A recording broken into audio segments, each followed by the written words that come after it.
Quadcast. What 20 years of disability has taught me. We help people overcome adversity and find freedom. THROGH writing. Going home. Nintendo, Transformers, and movement. This is how I remember my early years. Basketball, camping, and movement. This is how I remember my early teens. Marijuana, VHSLE, dreams and movement. This is how I remember my late teens. Women, travel, and movement. This is how I remember my early 20s. Like most people, I can categorize periods of my life.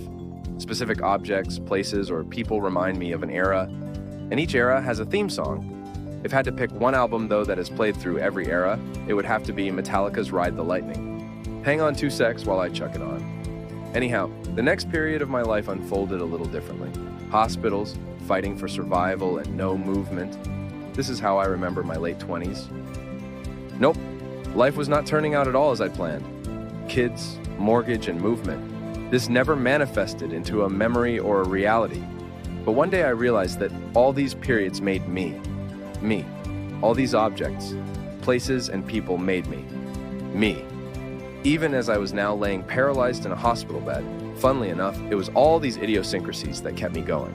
It was my past that was actually creating my future. I thought about this a lot while in hospital at the time, too. I was in the midst of a 16-month stay. It felt like a time capsule. I'd dream of driving, deer shooting, coffee, and cigarettes. Marnie, and watching the film, Marnie. It was then that it dawned on me that my life was encapsulated in one specific little bubble. This is all I could now think about. In hospital, they could do and were doing everything imaginable. Treatments were coming and going. Nurses were coming and going. But finally, I'd found an achievable goal that my heart desired. I wanted to visit my family home. I hadn't been there in 3 years. My dad still lived there, alone now as my mom had passed tragically 12 months earlier. And the funny thing was, before I'd set this goal, my life seemed to be all about knickknacks and experiences, not about bricks and mortar. It was like this physical object was my world, because in reality, it was. This was my childhood, my teens, my stupidity, my safety. But how could I get there? How could I experience this blast from the past that suddenly meant so much? I mean, I was stuck in hospital, god damn it. I could barely leave my bed to make it to the foyer.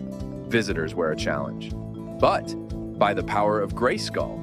So I was totally going to do this shit. Hospital gowns, bedpans, the recent addition to my body of a wheelchair. Meh. All I was focused on was playing Master of Puppets in my bedroom. And with that, my focus on rehabilitation became everything. I'd envisage shooting hoops in my driveway, doing weights with Steve-O in the garage, drinking beers with the boys in the back room, even surprise chefing it in the kitchen. These were some of my favorite things to do. The biggest pull of all came from family, though, to see the couch where my father falls asleep on a daily basis, the spot where my brother's muddy work boots would always lay askew by the front door, and the memories of my mother floating down the hall. To me, this was much more powerful than any action figure or my car that still sat rotting in the garage. With months now passing, my health slowly improving, my date with destiny had arrived. My father drove me out in a hospital-commissioned van. The letters AMBULANCE splashed from front to back. A relic from another era, this van itself. Hitting what felt like every single bump along the way, the road felt like a great escape. And I, Steve McQueen, the present behind me, the past in front of me.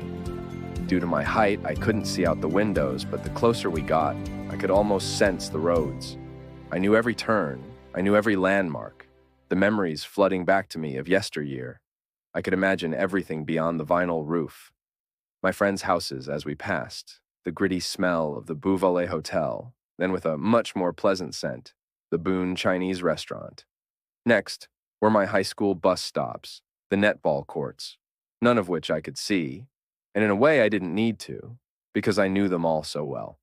That's where I learned to skateboard. The van then slowed. I could hear my father click the indicator stalk. It was to be that one last right-hand turn into memory lane. My heart skipped a beat. I could just make out the curb where my childhood best friend Fi and I used to play Transformers. We'd pulled into my driveway. "Welcome home, Mark," Dad said. My brother met us there and he removed my buckles, put me on the hoist, and lowered this cumbersome chair, and then wheeled me out in full view of the house. All I could do was cry.